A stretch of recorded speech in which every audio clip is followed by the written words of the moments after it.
Hi everyone. Thank you again for providing us your valuable time to join this session. This is the second session we're doing in this Wi-Fi technology fundamentals semester-long course.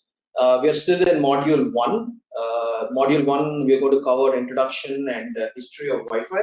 So this module is not going to go into a lot of technical details and was designed in such a way that most people who are new to this technology can slowly get into this technology and understand the history and the context behind how this technology works and how it evolved, what are its real world industry use cases, where it's used, how it's used. And those are mainly the things that we're going to cover.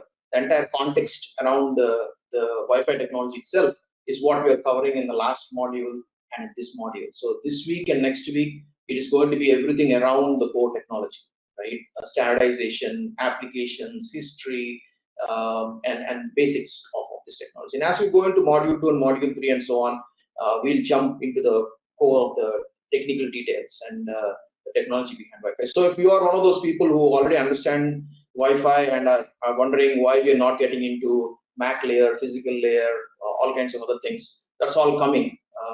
So please we have some patience and we'll get there.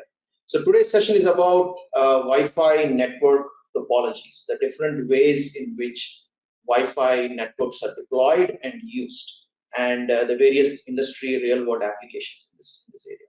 So let's jump right into it. And before we get into the details of today's session, just a quick recap of last Tuesday's session that we did.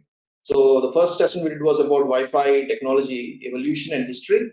So we talked about how the technology evolved. We said that Wi-Fi has about 25 years of history, 25 plus years of history, and talked about the various milestones as the technology evolved. We talked about how the first laptop was working on Wi-Fi. We got some really nice questions about that in the last session.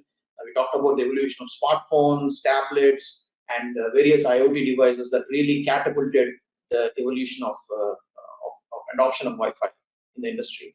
We talked about how the various generations of Wi-Fi evolved over a period of time, the technology life cycle. We talked about the various basically parts of the Wi-Fi industry, all the way from coming up with a concept and idea and pre-silicon design verification, companies that make Wi-Fi chipsets, companies that make Wi-Fi routers, access points, companies that deploy them, and post-deployment. We went through the entire life cycle and explained the entire industry ecosystem and how it works. And then we also talked about why Wi-Fi has been so successful. What are the main reasons around the success of Wi-Fi? So this is what we covered in last session. If anyone missed it, again, the video recordings are available on the website and on the YouTube channel. How to stay connected? You can, of course, connect to the course webpage. You can join the WhatsApp group where we are going to share content about the course, answer any questions, and so on. Okay, so jumping into today's session, which is Wi-Fi network topologies. So before we talk about the Wi-Fi network and Wi-Fi network deployments, we need to talk about probably the most important the piece of hardware in this whole Wi-Fi concepts is basically an access point, right? So we have an access point. So this is a Wi-Fi access point. We showed this last time. So what is a Wi-Fi access point, right? And let's talk about that a little bit, and then we'll jump into the deployment. Right? So for those who come from the networking background, so you know that there are different types of networking elements. Internet has hubs, it has switches, we have routers that connect networks, and then we have gateway devices that basically we are able to connect discrete networks. And if you're coming from the networking background, you all understand all these elements. There are bridges, there are bridge networks, and so on. We have modems that we use in our houses that modulate and demodulate signals and carry digital information over wires and so on. So all these are various network elements that we are all used to.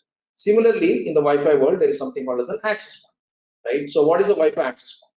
So to keep it in very, very simple terms, a Wi-Fi access point is what we call as a portal device. So what it does is it brings a connection that is coming into from the network, let's say a wired connection, like an Ethernet connection, that comes from your wired network, and it makes that connection wireless. So basically, this is just a portal. It's It's a device that converts your wired network into your wireless network at a very basic level. So then you can have your smartphones, your tablets, your laptops all connect wirelessly to this box, and then this box would then relay that information to the internet. So it's just a wireless portal device for the most part.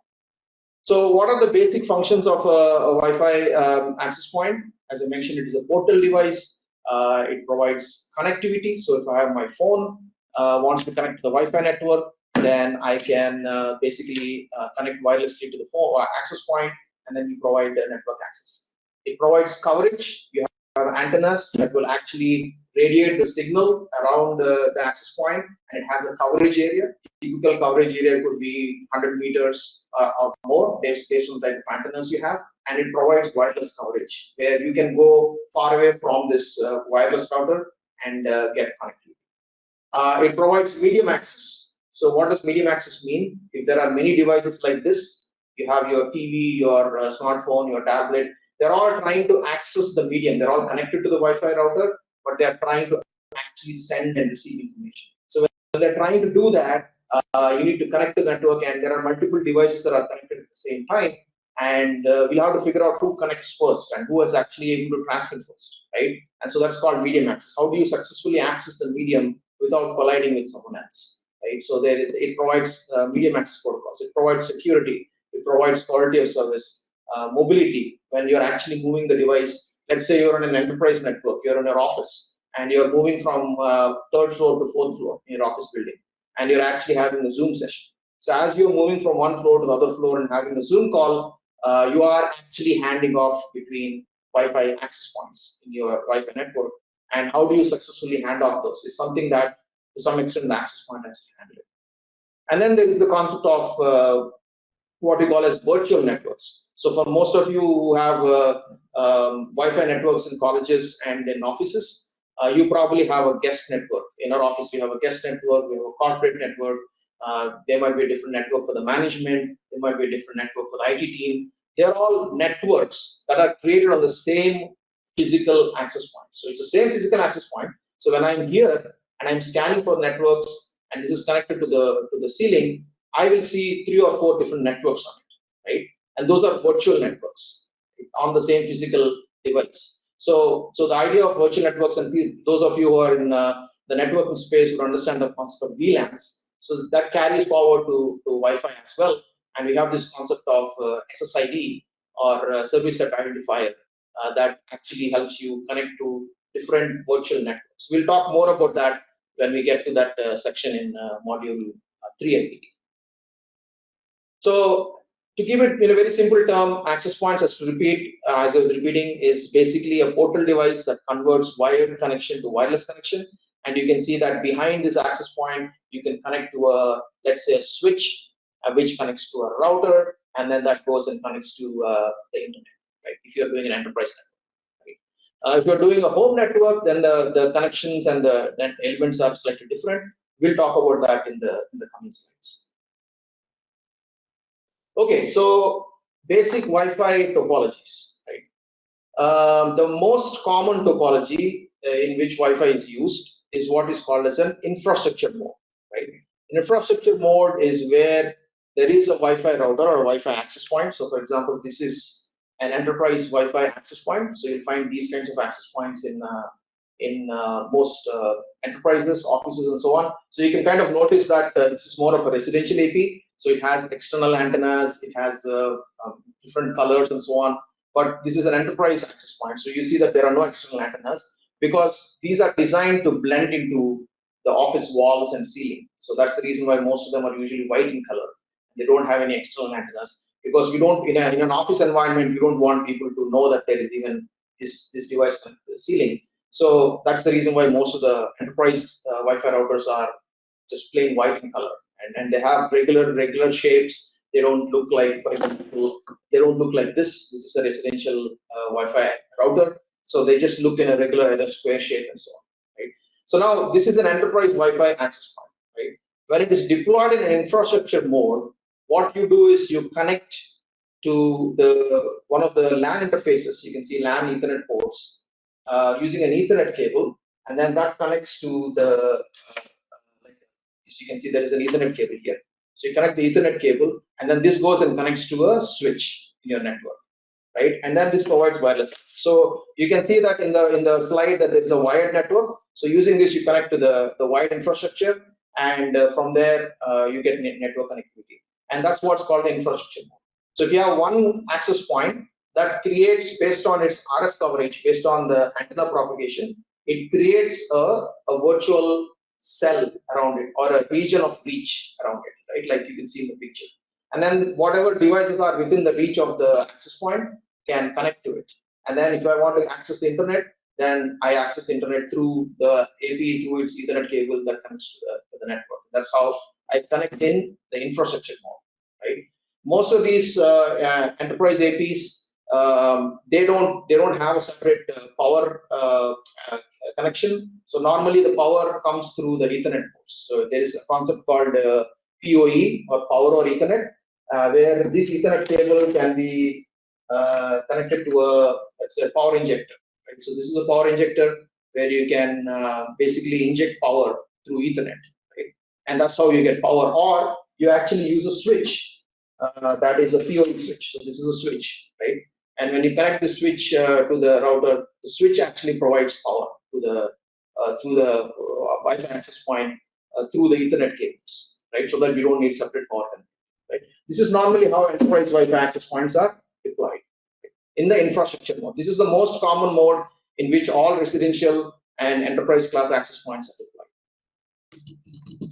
Okay, what are the other modes? Then there is another mode called repeater mode, right? So now this access point is connected in the ceiling and it's connected to the wired network, and it has a certain range, right? Let's say 100 meters around it. But someone is outside that range and they want to connect to the network, and there is no wired connectivity there, right? So then you use this extender. We talked about this in the last session also, and then you can actually program a second router like this in repeater mode, right? And when you configure it in repeater mode, then it will not use the wired interface, right? It will wirelessly connect to another Wi-Fi router that's connected to the internet, and then it will extend the range. So that is how you program this in a repeater mode. So that's another method.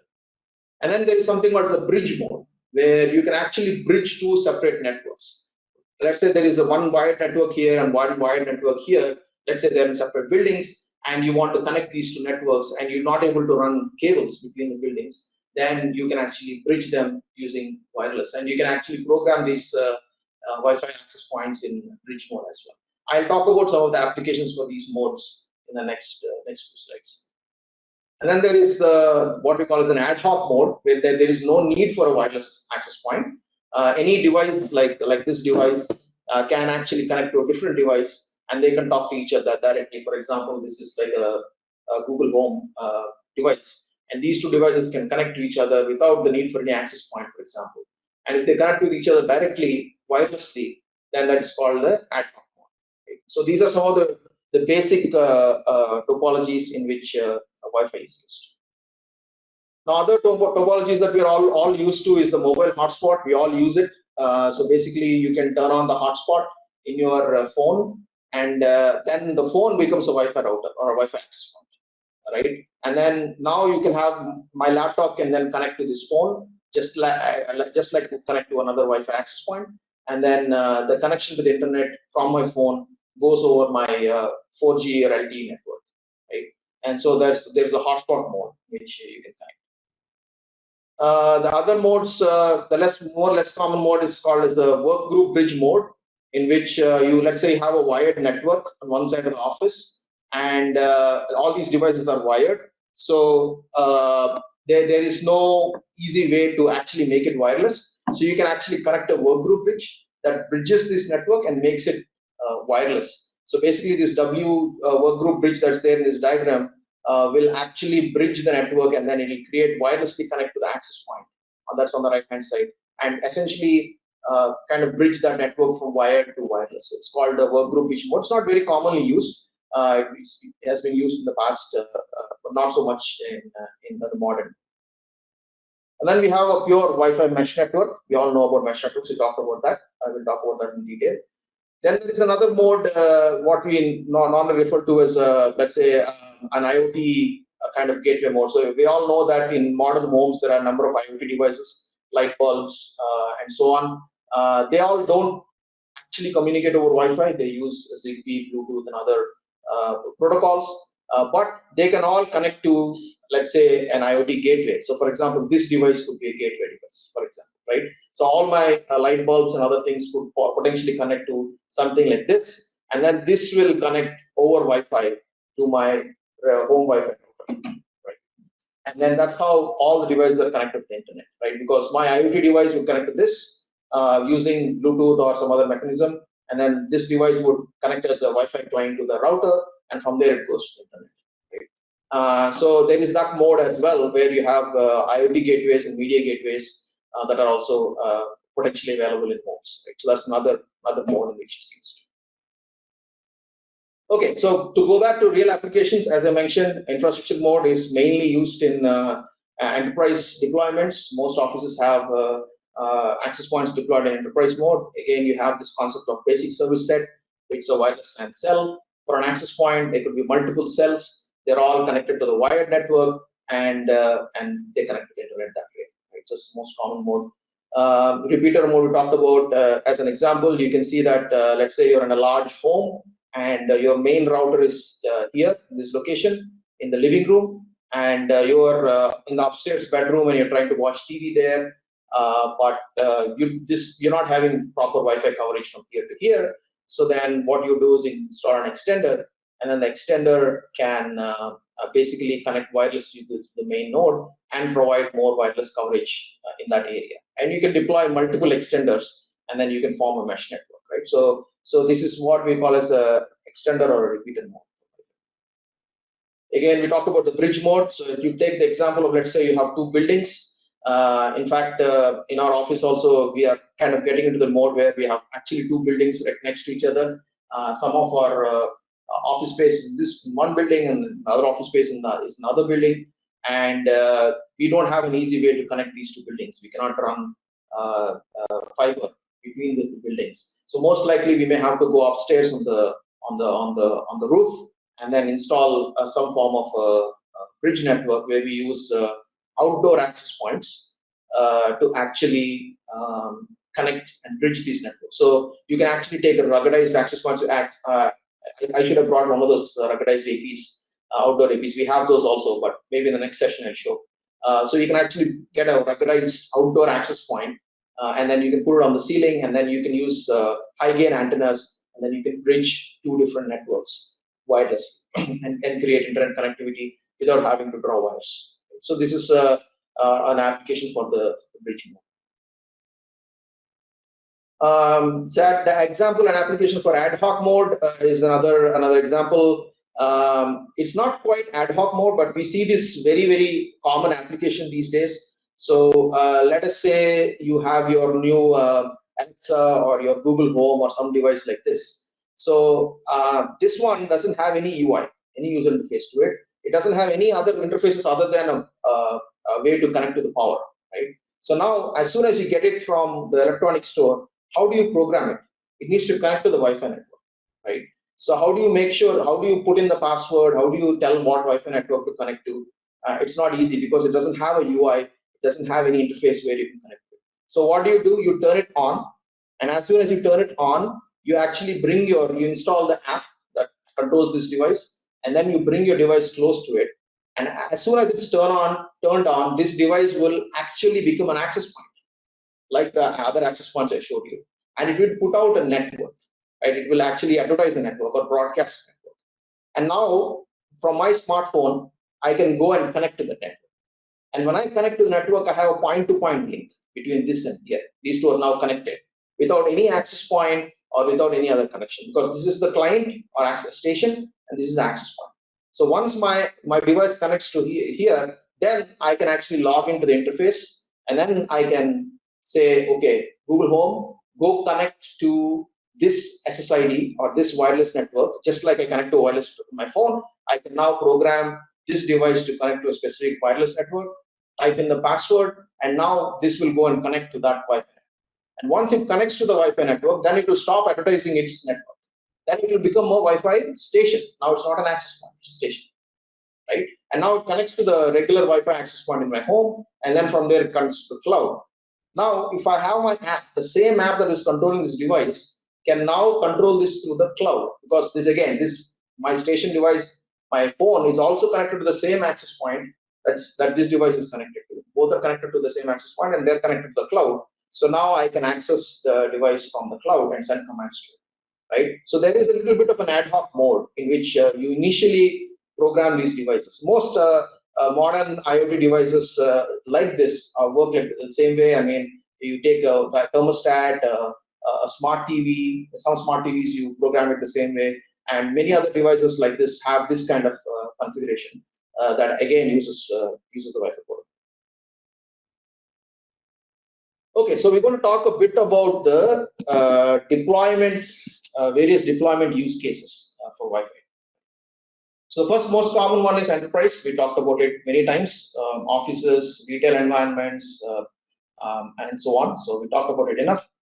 There is another not so well-known deployment use case, what we refer to as a city mesh, right? So what this means is that you take an entire city or a portion of the city and you cover it with Wi-Fi network. So normally, the way we get internet access outside our home is through the cellular network, right?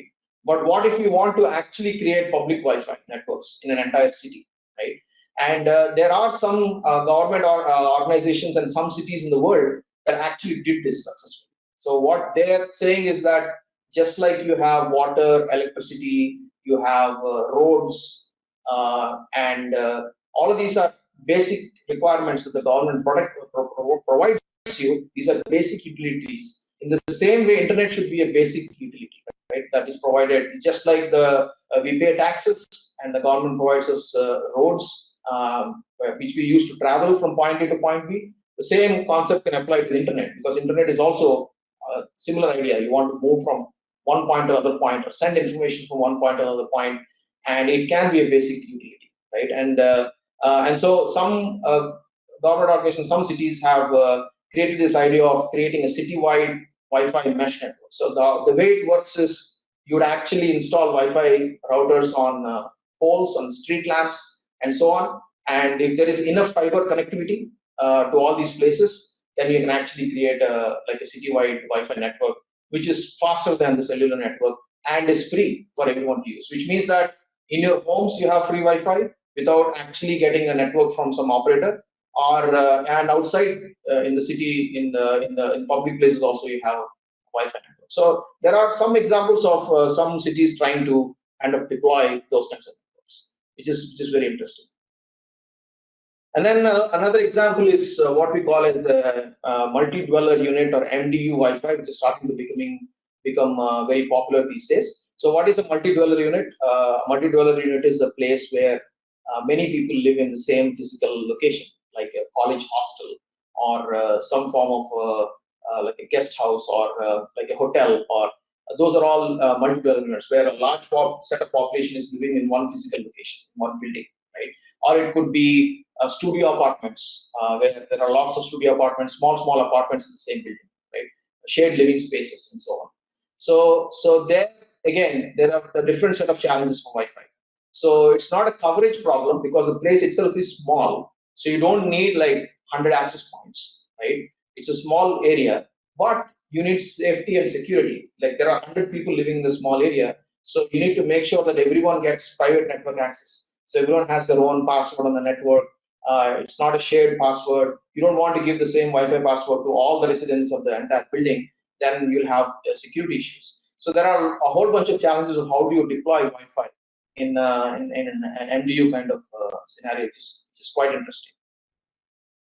Then we have hospital Wi-Fi, right? Hospital Wi-Fi is basically there's Wi-Fi everywhere in the hospitals, especially in the Western world. Now, of course, it's not there so much yet in India, but if you go to the Western world, Wi-Fi is everywhere in the hospital. I mean, there is a Wi-Fi network for all the guests, for the visitors, for patients.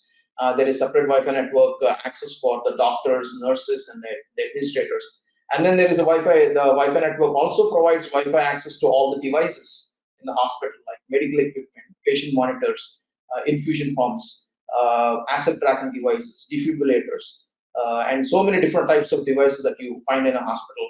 they're all connected to the Wi-Fi network. And in many cases, there are large hospitals around the world that actually have very big IT teams, right? Because they have to manage so many different types of devices in a hospital environment, hundreds and hundreds of different types of devices, and it's a big problem. There could be one bad device that comes into the network, and it might bring down the entire network, right?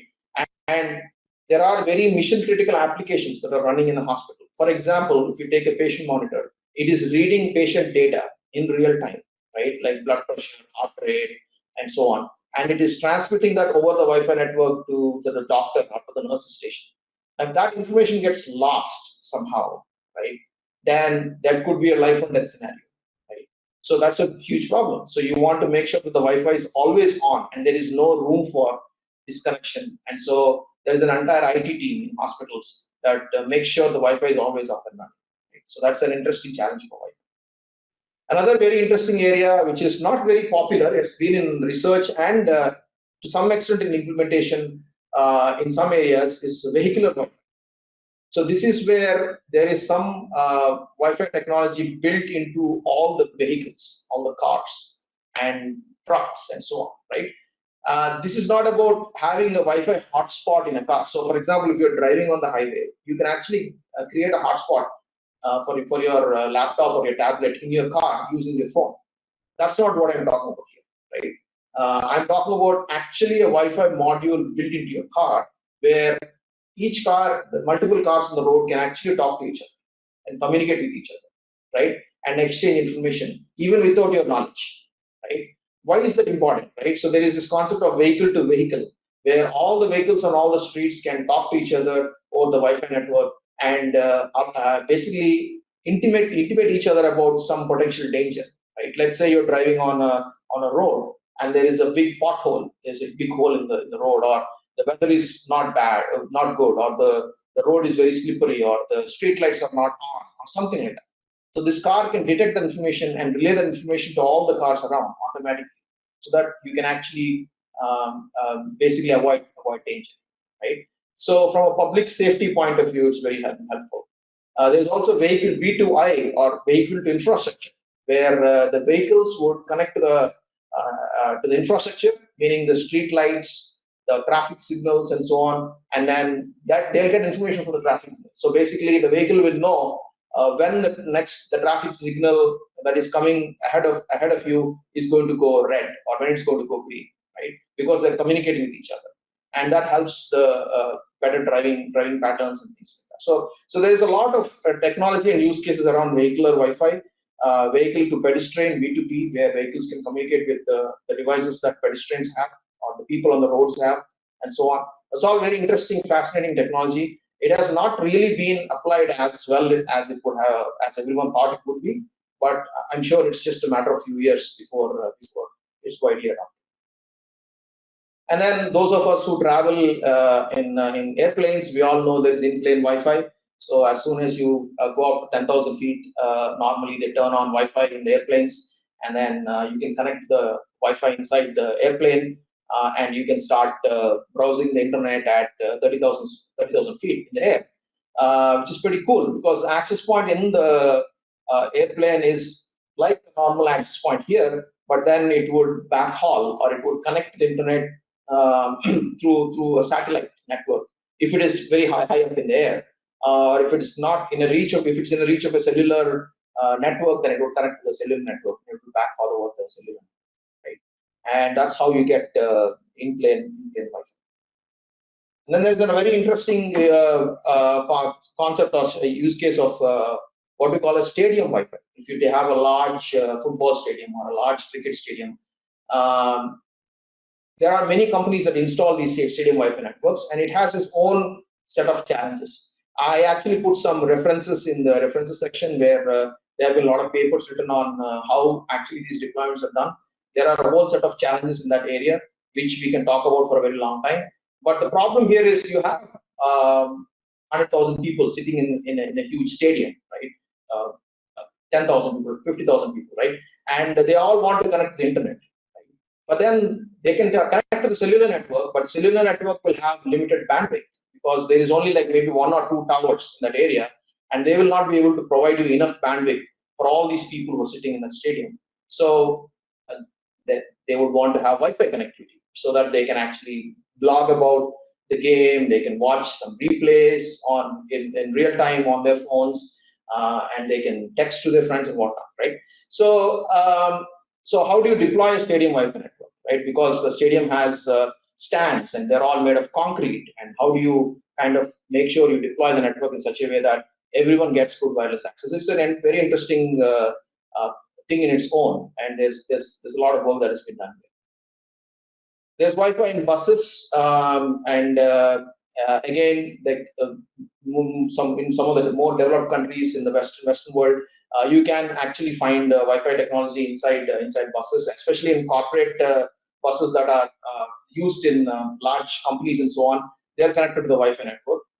Again, there is a Wi-Fi router inside the bus that will provide Wi-Fi access to all the passengers in the bus, and then it would basically backhaul, or it would connect to the internet either via cellular or satellite, or through Wi-Fi if the bus is in the bus station. So if it's in the bus station, the bus can connect to the Wi-Fi network in the bus station.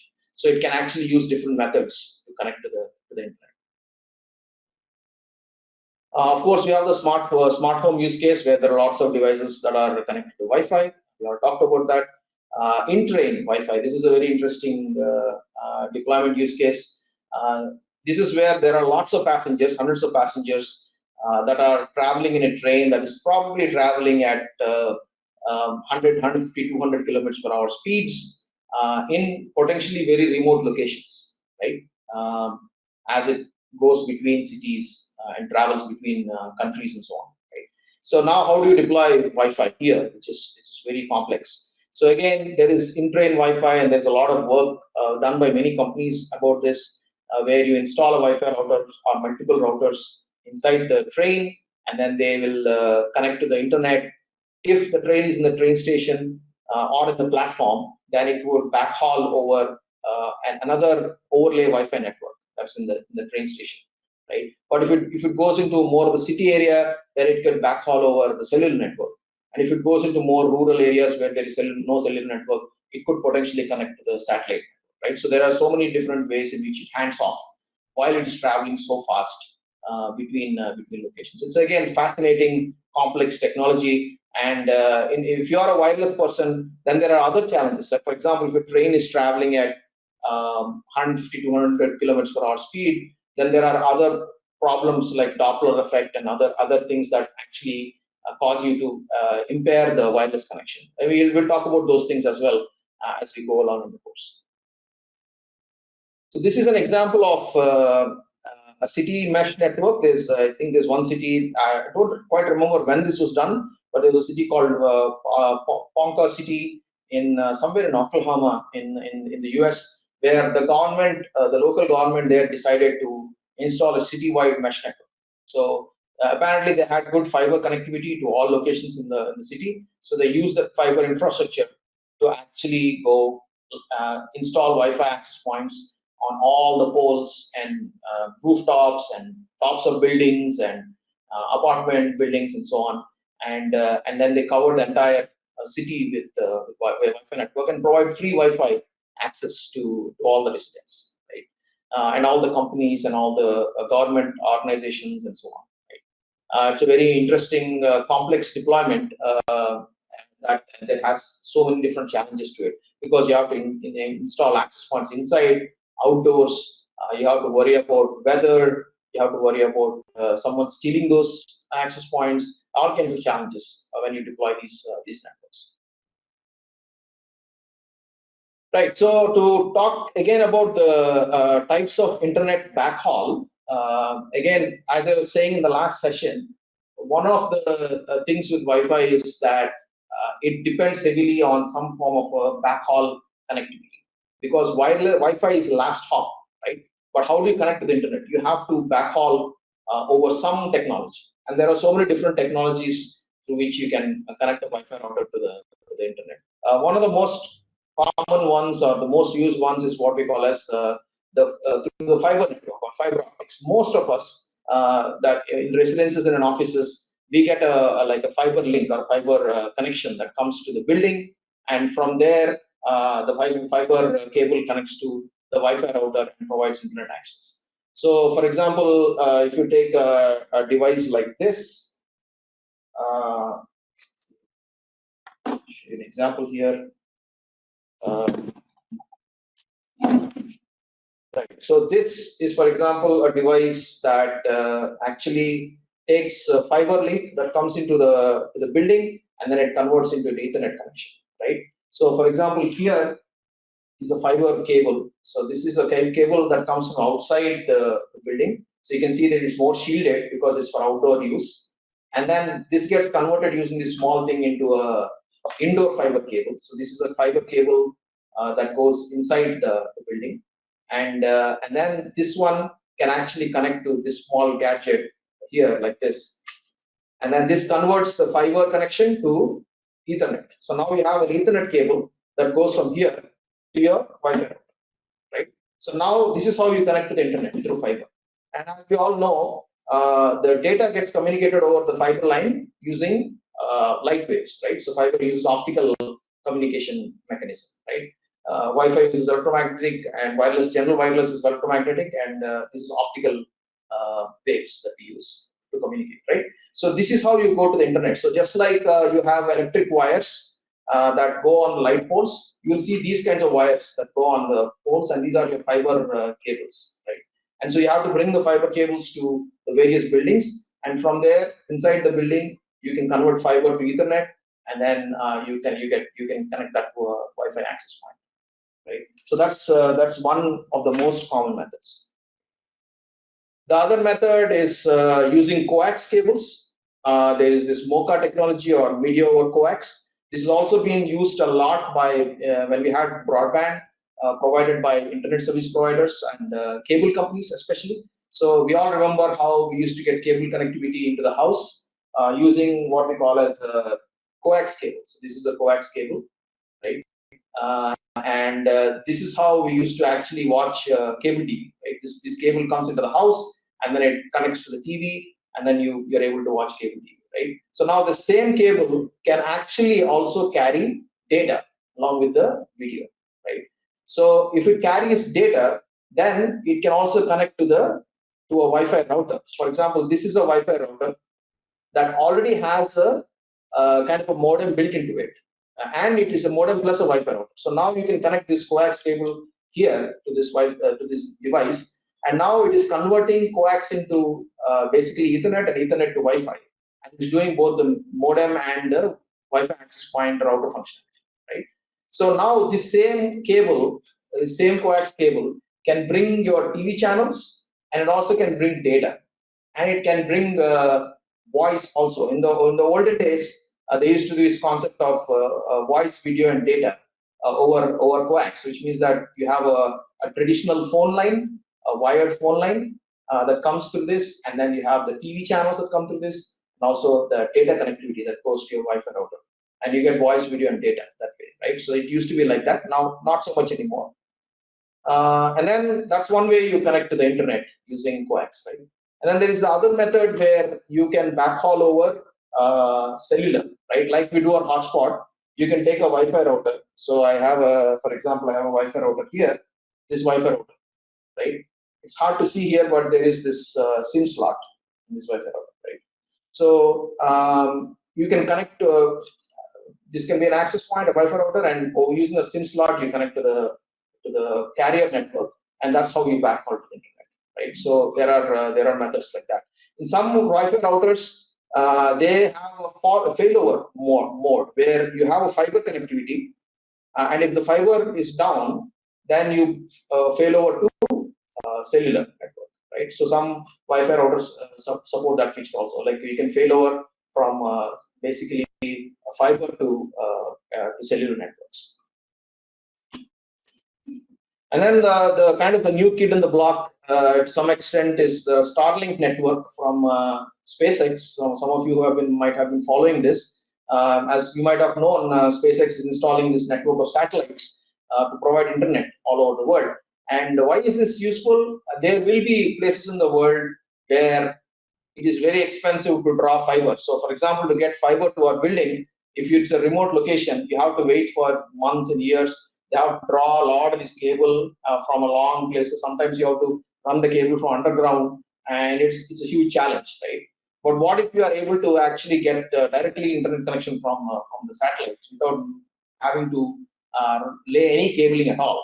And that's the what we call as the satellite-based Wi-Fi network that comes to the house. So here you can actually connect a Wi-Fi router that's inside the house, that connects to a dish that's outside the house, similar to the dish network we used to have for watching TV, and then that dish would connect to the internet to the satellite, right? And you get the internet that way, right? That's another way you get. That's another way to backhaul, right, for Wi-Fi. And then there is another interesting method which is actually probably mostly used in theory, and maybe there are some proof of concept that has been done, but it's not been deployed widely. Certainly, I don't know of any deployments. This is the power line backhaul, right?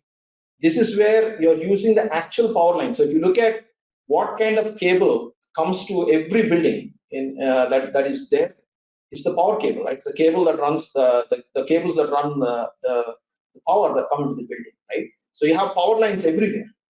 So what if we can use power lines for data communication, right? That's this concept where you can actually build some form of modem device or an adapter device that can actually carry data over the traditional power line, right?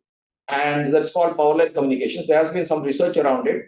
I've not been following it recently, but it's definitely a fascinating way of looking at it. And if it really works, then you can have a Wi-Fi router, and with an adapter or some form of modem device, it would actually connect to the internet over the regular power lines, right? Where you can actually plug this into your wall socket, and from there you can actually basically get internet access through the power lines, right? So those are different ways in which there is internet connectivity over the backhaul for Wi-Fi. Okay, so in the last session we talked about why is Wi-Fi so successful, right? And why is it used everywhere? But now we also need to talk about some challenges. Okay, there are several challenges with wireless technology. And why do we need to talk about the challenges? Because we need to talk about the solutions. We need to first talk about the problems, and then we need to talk about the solutions. Because the entire course that we go to module 2 and module 3 and module 4 and so on, they are all talking about the solutions to the problems that I am going to list here. So there are a whole set of challenges and problems with Wi-Fi technology, and as engineers, we look at problems, we solve them, right? And we're going to talk about the solutions to the entire course. So one of the first problems is, which is a very obvious problem, which is path loss. Like if you have a Wi-Fi router and access point, if you have a station connecting to it, if they are right next to each other, in front of each other, they are very much in the range of each other, and so they can communicate with each other very well. Just like if I'm talking and if there is a person right in front of me, the sound waves that are coming out of my mouth will reach them, and there is not much of a path loss. They can hear me very well, and we can communicate. But if the same person goes 10 feet, 20 feet, 50 feet, 100 feet away, then they can barely hear me, right? I need to use a megaphone or a mic or something like that, right? So why? Because there is path loss. As the signals get transmitted, they get dampened. There is loss as they travel through the medium, and in this case, the medium is air, right? As you go through the air, the signals will dampen. The same problem with Wi-Fi also. As you take the device far and far away, there is path loss, and then that affects the communication, right?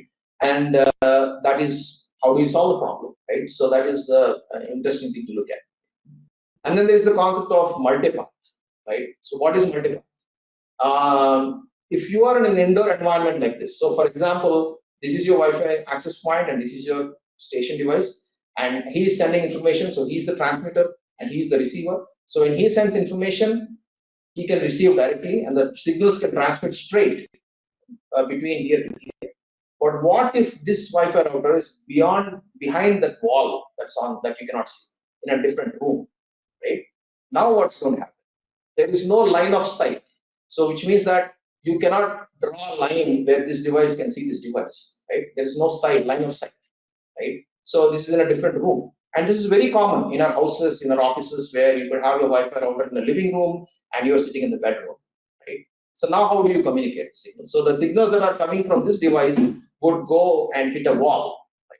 And then from there it will reflect and go and hit another wall. And from there it will reflect again and hit another wall, and then eventually it will get to the other room, to the destination.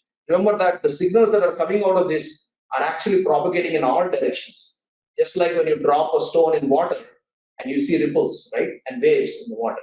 Same way, when the Wi-Fi energy is generated, signals generated, they are transmitting in all directions. And the signals go and hit all kinds of obstacles. Some of them get absorbed, some of them get reflected, and then they eventually reach the destination. When they reach the destination, you will have multiple copies of the signals.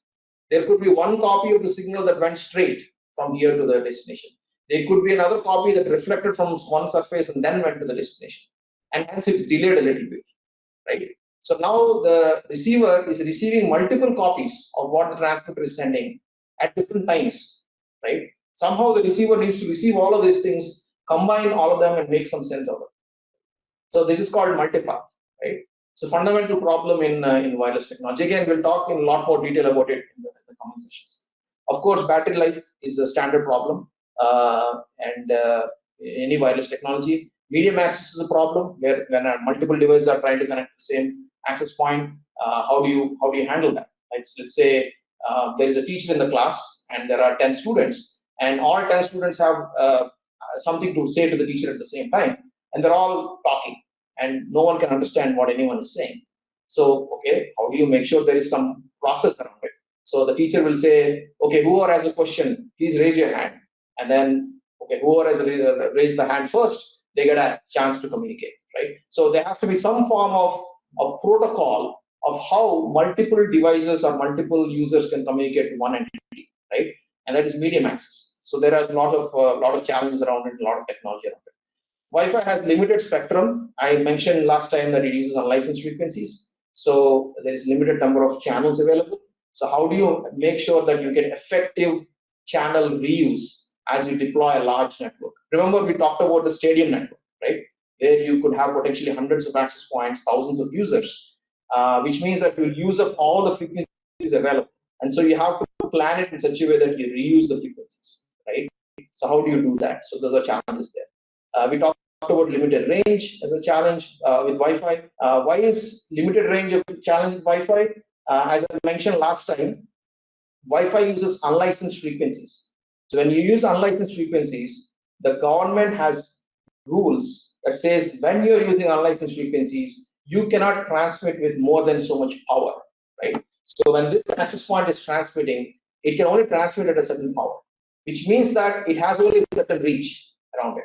If you go beyond that reach, you cannot communicate, right? And so we can always say, why don't you increase the transmit power so you get more reach? But you cannot do that. You're not allowed to do that as per the rule because you're using unlicensed spectrum. The more power you put out, the more you interfere with someone else trying to use the unlicensed spectrum, right? So range is the problem, right? Interference is an issue. As I mentioned last time, there are many devices, Bluetooth devices, cordless phones, microwave ones. There are so many different types of devices that are using the same spectrum, same frequency channels as Wi-Fi.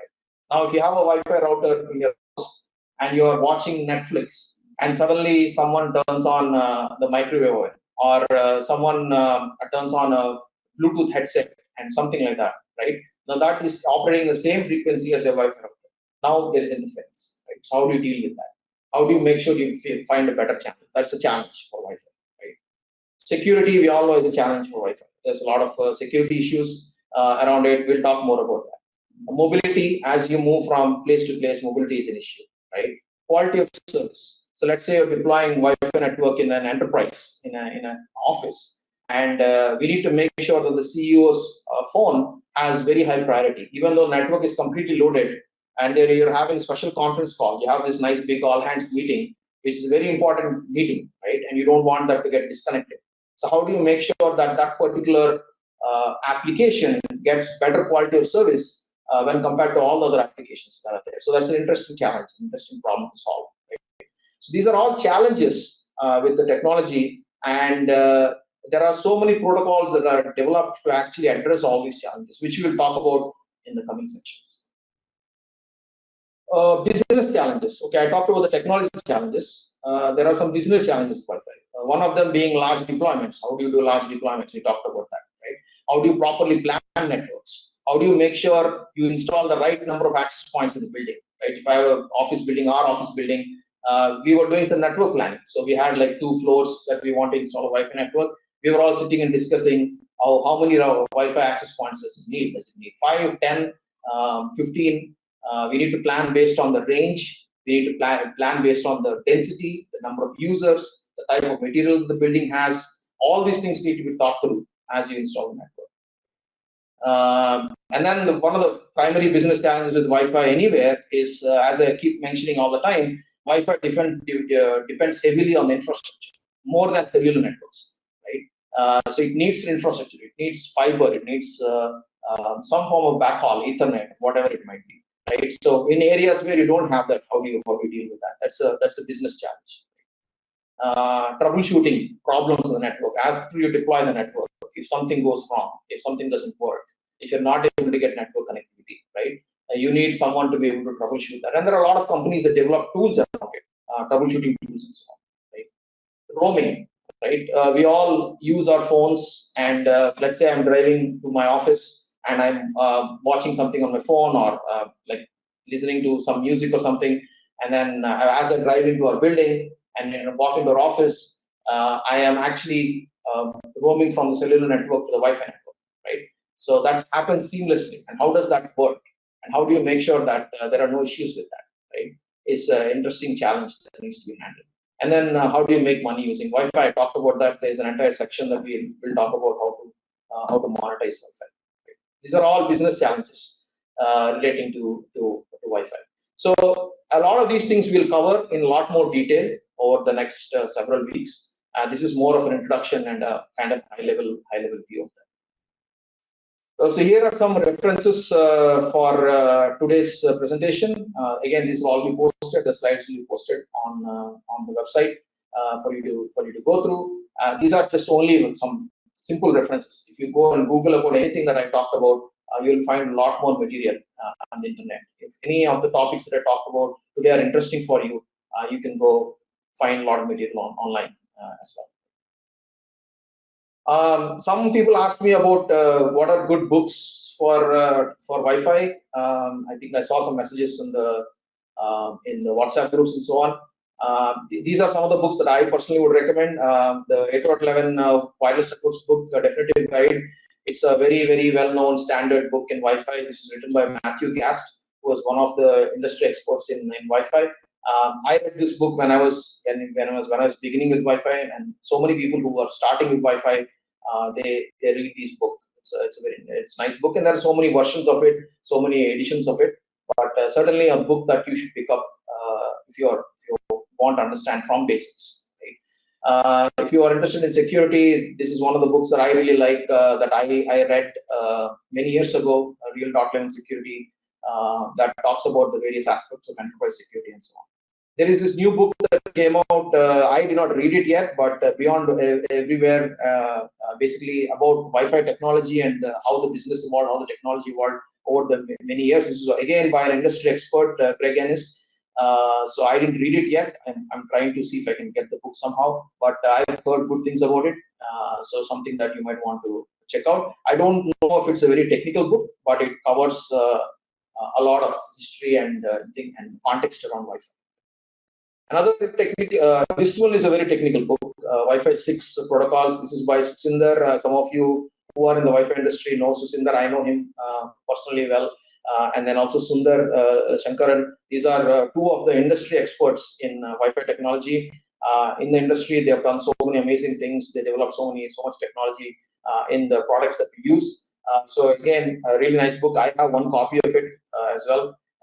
That Susinder actually signed and gave it to me when I met him last time. So it's a really nice book. If you are interested in that, certainly look into that. It's more on the technical side. So if you're a beginner, you have to actually go through it a few times to get the full understanding.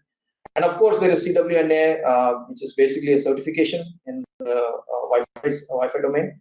CWNP has a whole series of certifications you can go through. CWNA is more on the network administration side. So we are not covering a lot of the network administration concepts in this course. This course is more about the core protocol technology of Wi-Fi that is used, can be useful for developers and test engineers and normal engineers that work in the R&D phase of Wi-Fi products. Right, that's what we're going to focus on. But once the networks are deployed, there is a whole technology and behind deployments, and courses like CWNA and many other courses do a very, very good job. In fact, in CWNP, there are other courses that talk about the protocols also, right? So you can, if someone interested in certification and so on, you can certainly go for that. And there are other books as well that you can go through in this space. When I was starting with Wi-Fi and computer networking, I used to actually watch Professor Raj Jain's lectures. He's been around for, like, I would say, probably 30+ years. And the thing I really liked about him is he actually creates so much content. If you go to his website here, there are courses after courses after courses about computer networking, Wi-Fi, and so on. There's so much material, so many video lectures, so many slide decks, and it's all provided for free, available on their website. And as a student and as an early Wi-Fi engineer, I actually was benefited a lot from the material that he put out, and he's still teaching. You can see that there are courses in spring 2023 also about computer networking. So those who are new can certainly go and go visit his website and make use of all the content there. Thank you, sir, for the amazing webinar. Yeah, looking forward for the next one. Okay. Thank you. Thanks, everyone. You all will be redirected to the course webpage. You can access the course resources. So please have a look at that as well. Thank you.